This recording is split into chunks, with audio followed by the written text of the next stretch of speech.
muy saf par rapport au pouvoir en place dinañ jóg seen bopp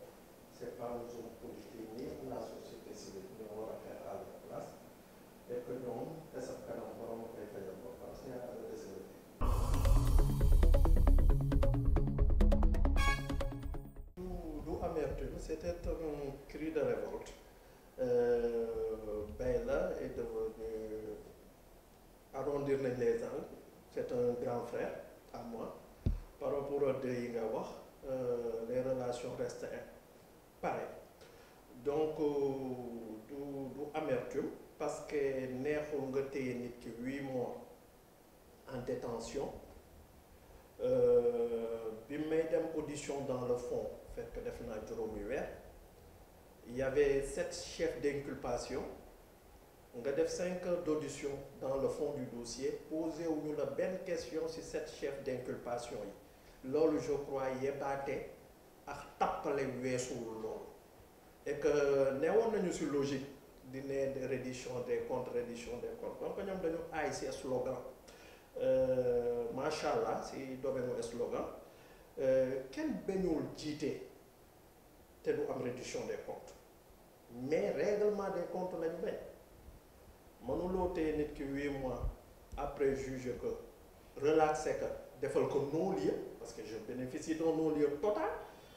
et que def ko ci li la neex te nit kooku nekk boroom kër am njaboot nga bëgg ma bàyyee ko noonu donc mënuma ko bàyyee noonu man ku mooy defal dëcc rek ma jooyal ko sama bopp. waaw aw ma amertume ci PDS parce que PDS sama këru bàyyi la mere woon naa de et mer boobu moo fi nekk ba léegi sax moo tax ma ne du ma xeexal xeexu kenn parce que soit parti responsable yi fay nekk wala militant yi fay nekk dañuy nekk sur le même pied d'égalité soit duñ fa nekk mais man bu ma mën a def PDS ni ma la koy waxee ni plus de 37 ans nekk fa pionnier mag ba jaar fépp fu ma war a jaar ba nekk fa un responsable et que ma nekk dans la détention kenn sentiruma sama parti loolu il fallait ma wane ko et moom laa def. sama candidature sur candidat Karim Wade mooy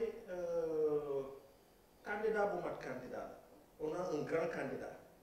mais il y a un mais bi mooy lan mooy candidature bi d'après sama jàngat bu gàtt mënula sotti te Macky mënuñu ko may fenn fu mu yekkee naka une élection sans le PDS dafay ubbil un boulevard au président Macky Sall pour mu mën a empiler et loolu laa bëggul moo tax waa PDS war nañu xool un recours pour candidature Karim su mënulee jaar ñu am suñu candidat wala soutenir koo xam ne moo gën a placé ku mën a dóor Macky Sall man looloo ma ñor. non loolu xel xalaatu ko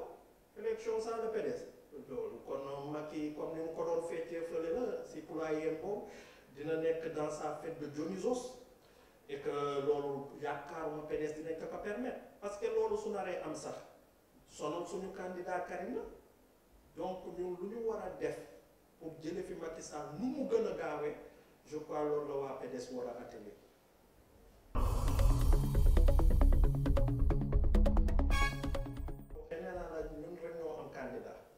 parce que Macky si boppam moom xam na ko su ko xamuloon jeu de yooyu yu muy def ni yëpp du ko def balaa may dem mu ne Karim tiitalu leen Karim mënul gagné sax bureau de vote mais Olof Ndiaye nee na wet di mu ko am tekki tube naka bàyyi mu compété dina xam baa mën na kaa dóor wala mënu kaa dóor mais nga def tout manigancé ba nit ki génne réew mi et ngay balballu di ne tey mënuñu ñu dóor mais bàyyi mu dugg si géew mi nga xam baa mën na la dóor et que réerawul njër il a fait des sondages et sondage sax je me dis jaru ko yéen soo leen defee micro-trottoir xam ngeen ce que pèse Karim Wade ou ce que vaut Karim Wade man je me mets devant l'évidence mooy la mooy bëgguma fu Macky yekkee na kam mooy que ñu ressaisiru su candidat candidature Karim Wade mënula en tout ñu ut solution nu mu gën a gaawee nun PDS pour mën ko barrer la route pour mu bañ a am deuxième mandat. Moi il n'y a que ça qui m'intéresse. Il y a deux solutions li may proposer mooy soit ñu imposer un rapport de force par rapport au pouvoir pour imposer suñu candidat Karim Wade wa ilaa su mënulee nekk ñu ut beneen candidat tekk mu xeexal PDS mais PDS warul am joŋante électoral te bokk si loolu xel xalaatu ko. mais donc tey jii yow ànduloo si ñuy wax ne Karim ou rien. xaajuma si am Karim ou rien moom c'est faciliter ou baliser un boulevard à Macky Sall. Madické est un grand responsable du Parti démocratique sénégalais et il ferait un très bon candidat. Su fekkee moo na nekk candidat de substitution ce serait excellent pour le PDS. Su Karim candidature mënula antu je serai à fond à 1 milliard % pour le ministre d'État Madické, président de notre groupe parlementaire aujourd'hui. Bon am na yoo xam ne nag stratégie yoo xam ne du wax mbedd.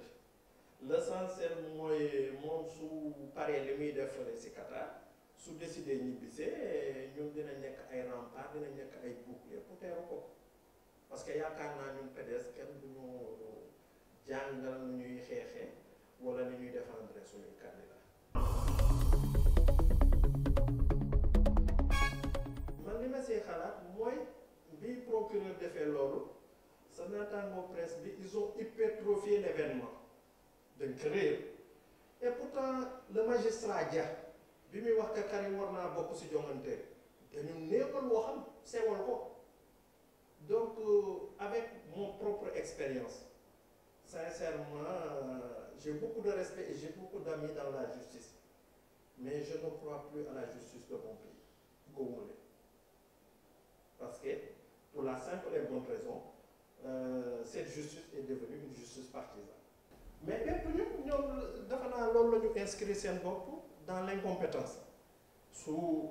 fekkee war na nekk à l'avantage du peuple wala de l'opposition wala da keneen ku bokkul ci pouvoir bi mais bizarrement notre justice est incompétente mais su fekkee c'est en faveur du pouvoir rek nga retrouver toute la compétence dans la grande vigueur. Donc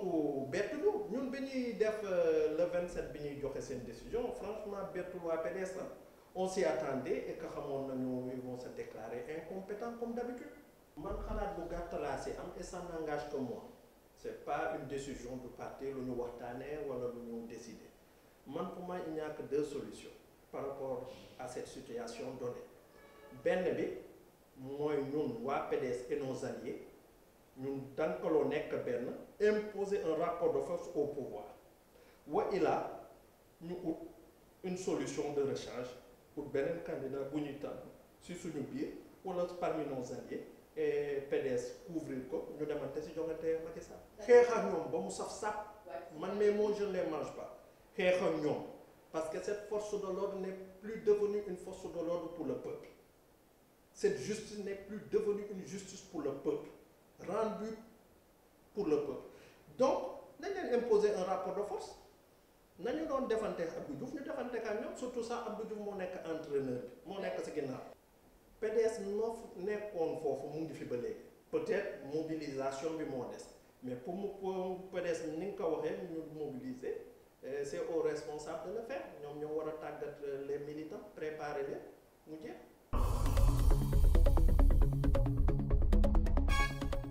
et que gisuma fi sa problème bu ama c'était une incompréhension et que militants yooyu li ma leen di wax mooy li ma wax ci njëlbéen que nañu imposer un rapport de force au pouvoir d'en face pour imposer suñu candidat su fekkee mënuñu ko am nañu ut beneen candidat jongante warul am ci Sénégal sans le PDS man loolu laa gëm. bon comme loolu yëpp tu sais man mënuma nettali gént jàmbur franchement je ne me verserai pas dans la politique politicienne presse bi laa gisee ñu ne que invité nañu le président Madické Niang Sido waa président Abdoulaye Wade invité na ko et que tamit si presse bi laa déggee tamit ñu ne loolu amul donc dégguma ko fenn si instance su PDS yi ñu wax ko gisuma tamit benn responsable wax ma si.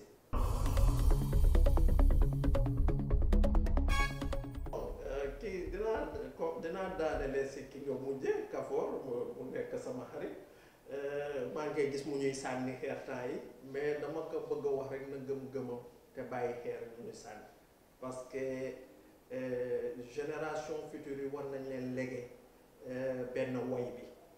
di xalabante surtout si fu nga jóge si ñi la mooñ ñii tax ba sénégalais yi xam la ba nga tey nga mën a dem feneen yaakaar naa warloo leen sànni xeer et suñ fekkee am nañ benn rétrospection ñoom seen biir ñii dem suñu gisee Macky Sall si boppam bu ñu gis fu mu xalabee le président Abdoulaye Wade même su yoree ay méthode de contour wala ay méthode souterraine yu mu ñuy sànni ay flèche wala ay pic au moins mu ngi si mettre les formes quant à ay Souleymane ne Souleymane sama mag la sama xarit la dañuy déggante téléphone dama koy seeti Serigne Mbacké Ndiaye Fada peut-être fàtte nga ko je respecte leur choix li ma leen di ñaax rek mooy mën nañu dem topp seen gëm-gëm et bañ a jamais xalaat fu ñu jóge. kàddu bu mujj bi mooy na sénégalais yi nañu bàyyi di wax politiciens yi lii politiciens yi laa nañu xam ne mbéjab kanam borom moo koy fajal boppam dëkk bi jarul tey kenn di def sax campagne électorale wala di def ay parrainage le jour du 24 février 2019 sénégalais bu nekk su jullee fajar ba yeewu na xool tollinu réew mi à boppam mu nattaka jóg voter fi mu war a voter et yaakaar naa su loolu amee sénégalais yëpp def loolu bañ a dégg ku leen di propagande wala ku leen di jéem a amaduwe yaakaar naa Macky Sall du dem au second tour moo la ko gën a xam koo xam ne tey kër boo dugg pour ñu pare ne la ñu dàq la nga am toutes les difficultés du monde man yaakaar naa sax su xamoon lii moo ko siy fekk du dugal système parrainage parce que ñi mu yaakaaroon dina leen gal-gal si parrainage bi ñooñu ñoom il s'en sort et d'une manière extraordinaire moom moo am ay difficultés mais nag comme que dañuy nax sénégalais yi di def seen mumbaay parce que maa ngi koy gis l'autre jour muy fecc ma ne waa benn bokk yaakaar ils sont dans leur fête de Dionysos mais yàlla na leen si yàlla jàppale comme que fecc la ñu man gisoon nañ fi bag boobu fecc gis nañ ni mu mujjee si moom gisoon nañ fi Yaya Jammeh di dóor pooj gis nañ ni mu mujjee si moom et yaakaar naa yàlla na ko ñooñu wàll ba mu abal ñu suñu bopp réew loolu laa amoon si kàddu yu mu doon wax et maa ngi leen di gërëm di leen sant yéen waa Yerim Post di profiter si sama première sortie après 5 ans de lëlu nga ma koy mënee wax sama mbokk lébu yi di ko wax di nuyu sama mag sama xarit seen PDG Cheikh Yérim Seck